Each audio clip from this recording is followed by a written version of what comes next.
ಹೋರಾಟಗಳು ನಡೀತಾ ಇದ್ದಾವೆ ಅವ್ರ ಪರವಾಗಿ ನೋಡು ಒಂದು ಹೇಳ್ತೇನೆ, ಇದು ಅಮೇರಿಕಾ ಟ್ರಂಪ್ ಅವರು ಈ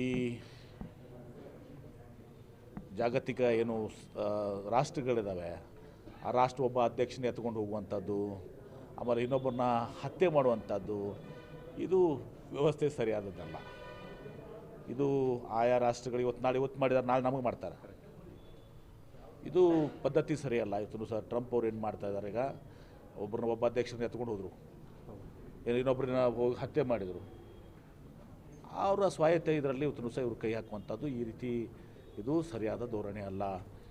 ಇದಕ್ಕೆ ನಾವು ಬೆಂಬಲ ಕೊಟ್ಟರೆ ನಾಳೆ ನಮಗೂ ಇಂಥದ್ದಾಗ್ತದೆ. ಹಾಂ, ಇದು ಒಂದು ದಿವಸ ನಮ್ಮಲ್ಲೇನು ಮಾಡ್ತಾ ಇದ್ದಾನೆ ಅಲ್ಲಿ ಅದು ಅಂತೇಳಿ ಜಾಗತಿಕ ಎಲ್ಲ ನಾಯಕರ ಜೊತೆ ಚರ್ಚೆ ಮಾಡಿಕೊಂಡು ಇಂಥವೇನಿದ್ರೆ ಸೌಹಾರ್ದತ್ವವಾಗಿ ಬಗೆಹರಿಸ್ಕೊಳ್ಬೇಕು.